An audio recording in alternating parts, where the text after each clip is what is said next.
Pada pendahuluan, pemerintahan daerah di Indonesia telah mengalami berbagai dinamika sejak diberlakukannya Undang-Undang Nomor 23 Tahun 2014 tentang Pemerintahan Daerah. Ini merupakan penyempurnaan dari UU sebelumnya, yaitu Undang-Undang Nomor 32 Tahun 2004. Salah satu perubahan signifikan oleh UU Nomor 23 Tahun 2014 adalah penguatan peran pemerintah pusat dalam penyelenggaraan pemerintahan daerah. Selain penguatan peran pemerintah pusat, UU ini juga mengatur mengenai pemilihan kepala daerah secara langsung oleh rakyat yang sebelumnya dipilih oleh DPRD. Undang-Undang Nomor 23 Tahun 2014 mengatur mengenai hubungan antara pemerintah pusat dan pemerintah daerah, terutama dalam hal transfer dana perimbangan. Hal ini bertujuan untuk menjamin kemandirian serta kemampuan daerah dalam menyelenggarakan pemerintah dan pelayanan publik yang optimal. Dengan berbagai perubahan yang dilakukan oleh Undang-Undang Nomor 23 Tahun 2014, terdapat tantangan serta peluang dalam pelaksanaan pemerintah daerah sejak tahun 2014 hingga saat ini. Oleh karena itu, penting untuk mengkaji serta menganalisis lebih lanjut bagaimana pelaksanaan pemerintahan daerah selama periode tersebut, serta mengidentifikasi faktor-faktor yang mempengaruhinya. Pembagian kewenangan pemerintah pusat dan pemerintah daerah dalam pelaksanaan Pemda sejak 2014. UU Nomor 23 Tahun 2014 mengatur pembagian kewenangan antara pemerintah pusat dan pemerintah daerah secara lebih rinci dibandingkan undang-undang sebelumnya. Dalam kewenangan pemerintah pusat itu terdiri dari bidang politik luar negeri, pertahanan, keamanan, justisi, moneter, dan fiskal nasional. Sedangkan dalam kewenangan pemerintah daerah itu terdiri dari bidang-bidang yang diserahkan kepada daerah berdasarkan prinsip desentralisasi, yaitu pekerjaan umum, kesehatan, pendidikan, pertanian, industri, dan perdagangan, investasi, lingkungan hidup, serta lainnya. Di dalam praktiknya, pembagian kewenangan antara pemerintahan pusat dan pemerintahan daerah seringkali mengalami bentrok. Contohnya, pemerintah pusat memiliki kewenangan untuk mengatur pemerintahan daerah secara umum, tetapi pemerintah daerah juga memiliki kewenangan untuk mengatur masing-masing daerah mereka sesuai dengan kebutuhan lokal mereka.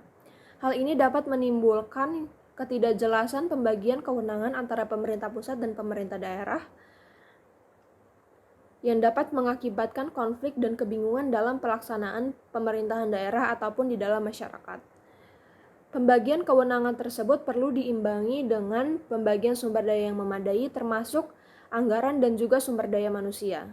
Keterbatasan sumber daya di daerah yang dapat menghambat pelaksanaan kewenangan yang didelegasi kepada pemerintahan daerah. Pelaksanaan pemilihan kepala daerah secara langsung dan dampaknya terhadap penyelenggaraan pemerintahan daerah. Pemilihan kepala daerah secara langsung oleh rakyat merupakan salah satu upaya untuk meningkatkan legitimasi dan akuntabilitas kepala daerah dalam menjalankan pemerintahan. Sebelumnya, kepala daerah dipilih oleh DPRD yang dinilai kurang mencerminkan aspirasi rakyat secara langsung.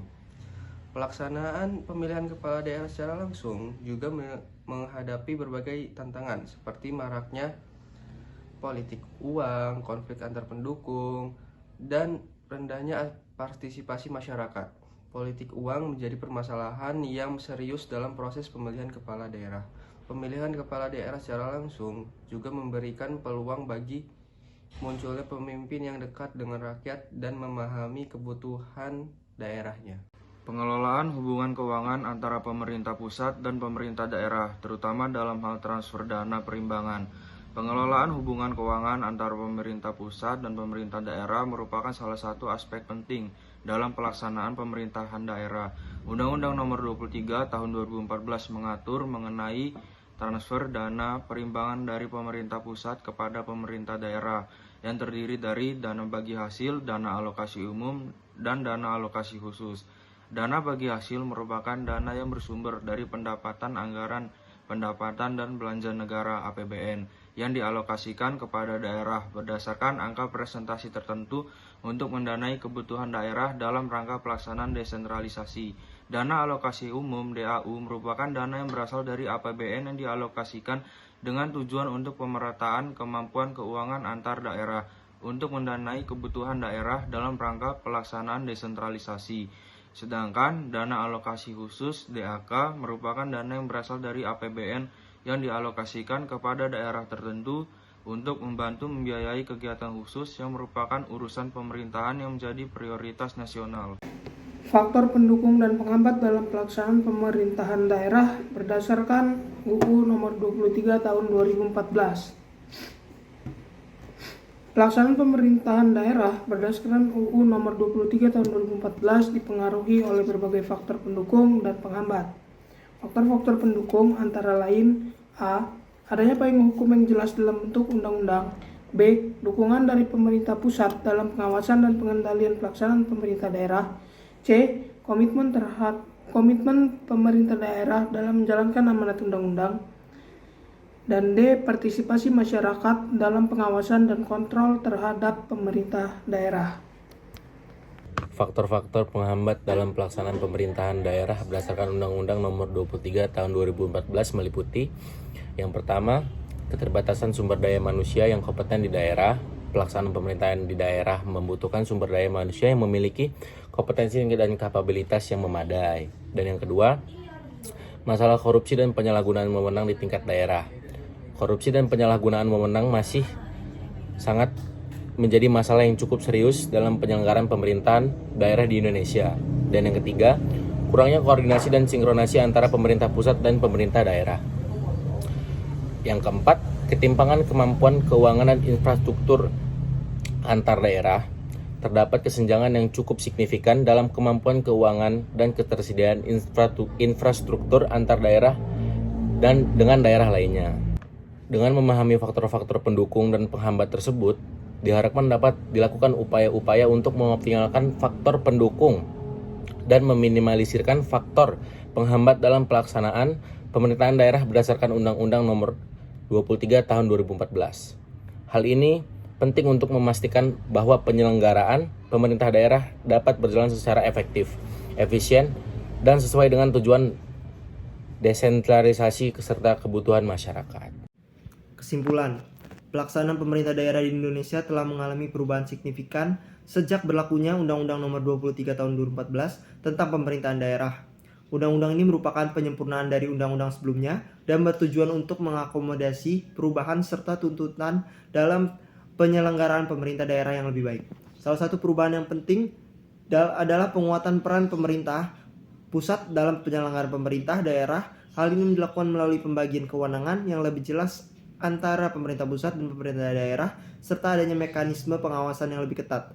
Namun dalam praktiknya, pembagian kewenangan ini masih menghadapi kendala seperti tumpang tindih kewenangan dan ketidakjelasan pembagian kewenangan antara pemerintah provinsi dan pemerintah kabupaten dan kota. Undang-Undang Nomor 23 Tahun 2014 mengatur hubungan keuangan antara pemerintah pusat dan daerah, khususnya dalam transfer dana perimbangan, untuk memastikan kemandirian dan kemampuan daerah dalam menyelenggarakan pemerintahan dan pelayanan publik yang optimal. Namun, dalam praktiknya, terdapat ketimpangan dalam alokasi dana perimbangan antar daerah. Pelaksanaan pemerintahan daerah berdasarkan undang-undang ini dipengaruhi oleh faktor pendukung seperti payung hukum yang jelas, dukungan pemerintah pusat, komitmen pemerintah daerah, dan partisipasi masyarakat. Namun, terdapat juga faktor penghambat seperti keterbatasan sumber daya manusia yang kompeten, korupsi, kurangnya koordinasi, serta ketimpangan kemampuan keuangan dan infrastruktur antar daerah. Untuk optimalisasi pelaksanaan pemerintahan daerah, perlu dilakukan upaya meningkatkan kapasitas sumber daya manusia, memperkuat pengawasan terhadap korupsi, meningkatkan koordinasi antara pusat dan daerah, serta mengatasi kesengajaan keuangan dan infrastruktur antar daerah.